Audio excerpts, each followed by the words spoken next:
We've all met them. The ones who twist the truth, drain your energy, and make you question your own reality. The ones who leave you emotionally exhausted after every interaction. Maybe they're a coworker, a family member, or someone you once considered a friend. No matter who they are, the effect is the same. Toxicity spreads like wildfire, and if we're not careful, we get burned. But here's the good news. While we can't always avoid toxic people, we can decide how we engage with them. We get to choose how much space they take up in our lives. So let's talk about 7 ways to keep your peace when you're dealing with toxic people. Let's talk about boundaries. The invisible lines we draw to protect our energy, our time, and our emotional well-being. For some reason, setting boundaries has been painted as selfish, rude, or even unkind. But the truth is, boundaries are an act of love, not just for ourselves, but for others too. Here's the hard part. Many of us struggle with boundaries because we've been conditioned to believe that saying no makes us a bad person. From a young age, we're taught to be agreeable, to keep the peace, to put others' needs before our own. And while kindness and generosity are beautiful qualities, they should never come at the expense of our mental and emotional health. So, what happens when we don't set boundaries? We overextend ourselves. We say yes when we want to say no. We allow people to take more from us than we have to give.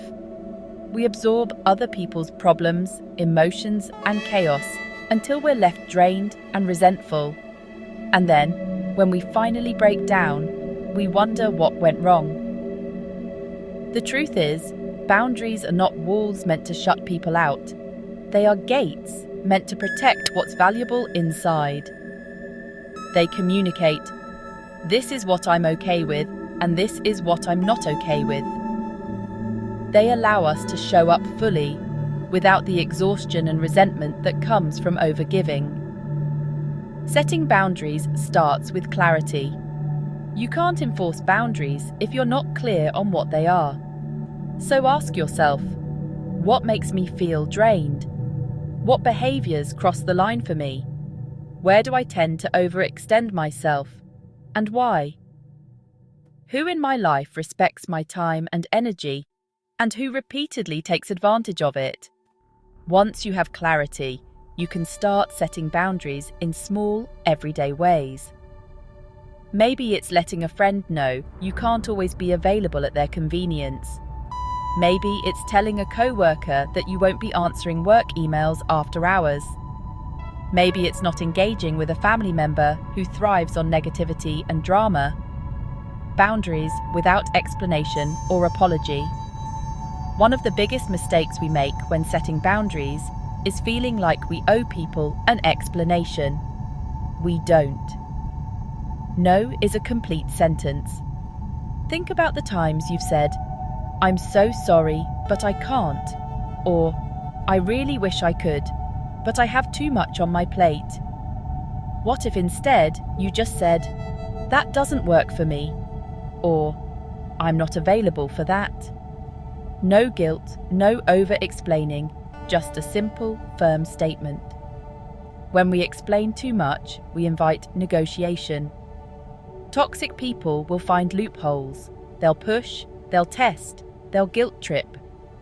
But when you stand firm in your boundaries without justification, you make it clear that your well-being is not up for debate. Expect pushback and hold your ground. Here's the thing about boundaries. The people who get upset about them are usually the ones who benefited from you not having any. When you start enforcing boundaries, expect resistance. Expect guilt trips. Expect people to say, you've changed. But here's the truth. They only say that because you're no longer tolerating what you once did. Some people won't like your boundaries, and that's okay. It's not your job to make everyone comfortable at your own expense. Your job is to protect your peace. Boundaries are a form of self-respect. The strongest, healthiest relationships are built on mutual respect. When you set boundaries, you teach people how to treat you, and the ones who truly love and respect you, they'll adjust. The ones who don't, they'll resist, and that tells you everything you need to know about the role they should or shouldn't play in your life. So if you take one thing from this, let it be this: you do not have to set yourself on fire to keep others warm. You are allowed to take up space. You are allowed to protect your energy. And most of all, you are allowed to say no, without guilt, without apology, and without explaining yourself. Toxic people thrive on one thing: reactions. They push buttons, create chaos, and stir up drama. Not because they want resolution, but because they want control. The moment you engage in their game, you hand them power over your emotions. That's why one of the smartest things you can do when dealing with toxic people is this: don't take the bait. Why toxic people want a reaction? Toxic people are like fishermen. They dangle the bait, passive-aggressive comments, manipulation, guilt-tripping, or outright provocation, just waiting for you to bite. And when you do, they reel you in. If you get defensive, they've won. They'll twist your words, gaslight you, and make you feel like you're overreacting. If you lash out, they've won. Now they can play the victim and make you look like the unreasonable one. If you try to reason with them, they've won, because toxic people don't want resolution. They want reaction. That keeps the cycle going. They feed off your energy, your frustration, your attempts to fix things. The only way to win is not to play. Recognizing the bait. Toxic people are strategic in the way they provoke you.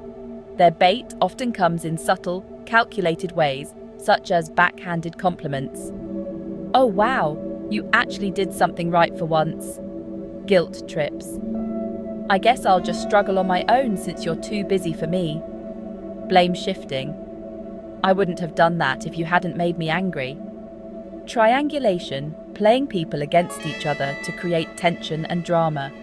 Silent treatment, withholding communication, just to make you anxious and force a reaction. The key is to see the bait for what it is, a tactic to pull you into their drama. Once you recognize it, you regain control. Mastering the art of disengagement. Here's a simple but powerful truth. You don't have to attend every argument you're invited to. You don't have to respond to every insult, every provocation, or every guilt trip. You can choose silence. Here's how you disengage effectively. Stay neutral. When they try to provoke you, don't react emotionally. Keep your tone calm and neutral. They can't fight with someone who refuses to engage. Use minimal responses. A simple, I see, or that's interesting, can shut down their attempts to drag you into an argument. Delay your response. If someone is baiting you over text or email, don't respond immediately. Give yourself time to calm down and craft a neutral response, or don't respond at all. Exit the conversation. If things escalate physically or verbally, remove yourself. "I'm not engaging in this conversation," and walking away is a power move. Let them sit with their own behavior. Toxic people want you to clean up their mess, emotionally, mentally, or even physically. Don't.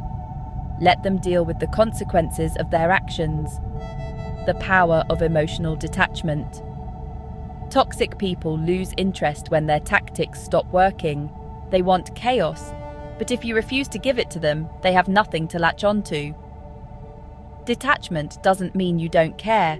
It means you care more about your peace than their games. It means you understand that not every battle is worth fighting, and not every comment deserves a response.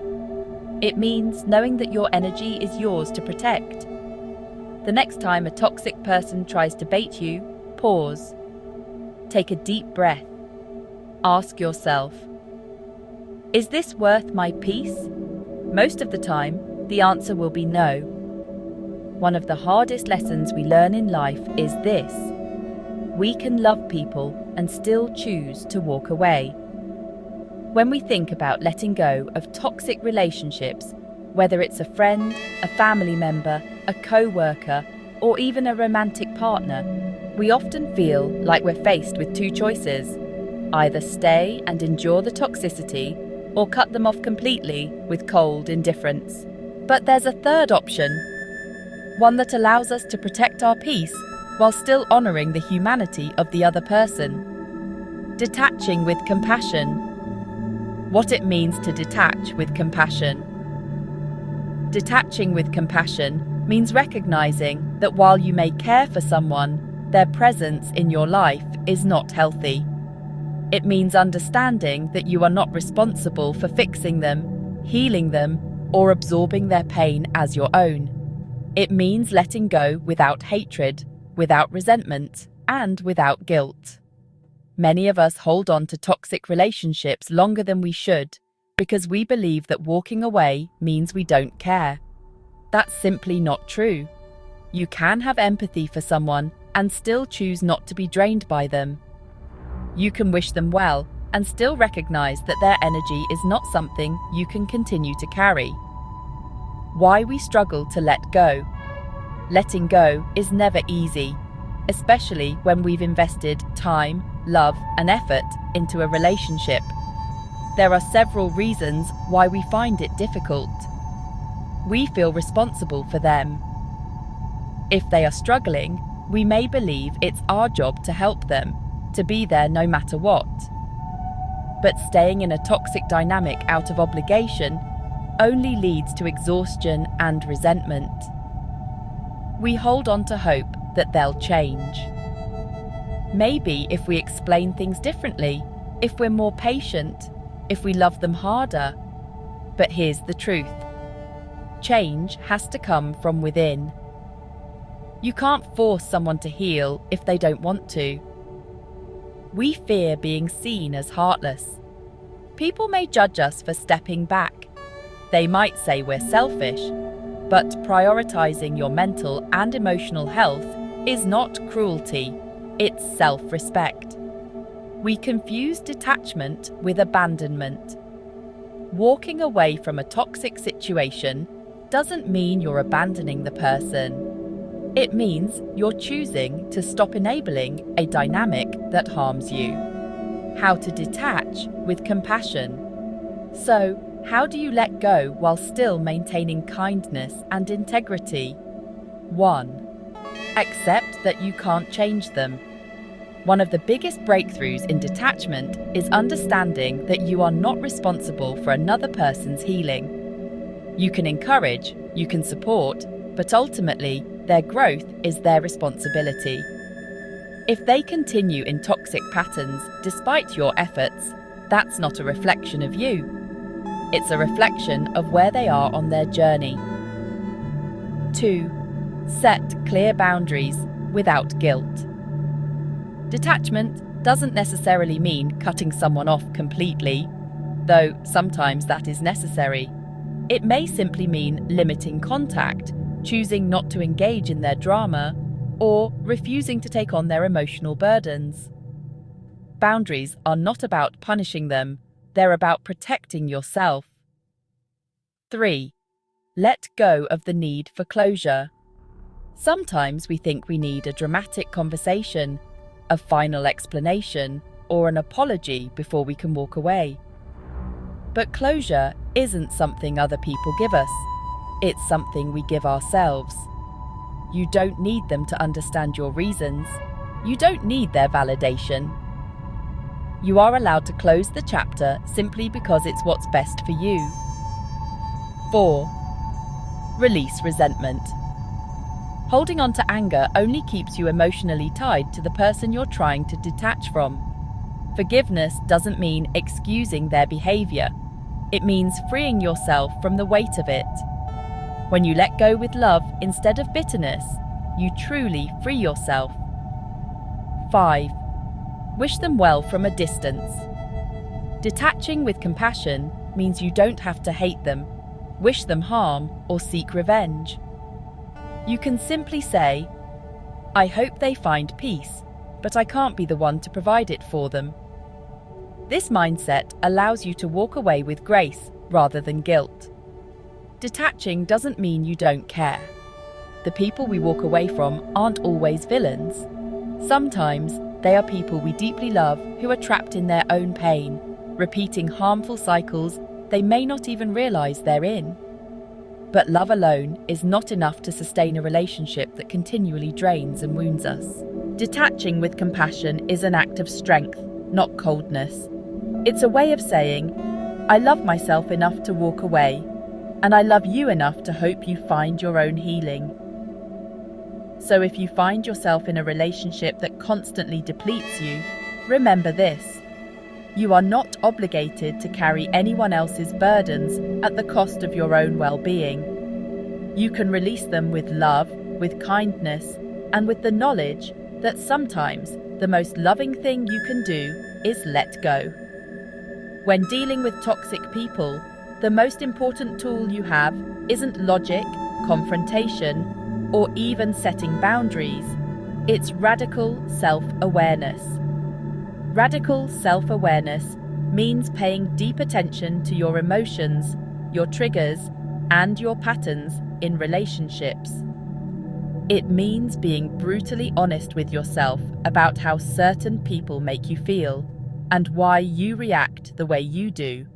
Because here's the truth: toxic people can only manipulate you if you don't understand yourself well enough to see it happening.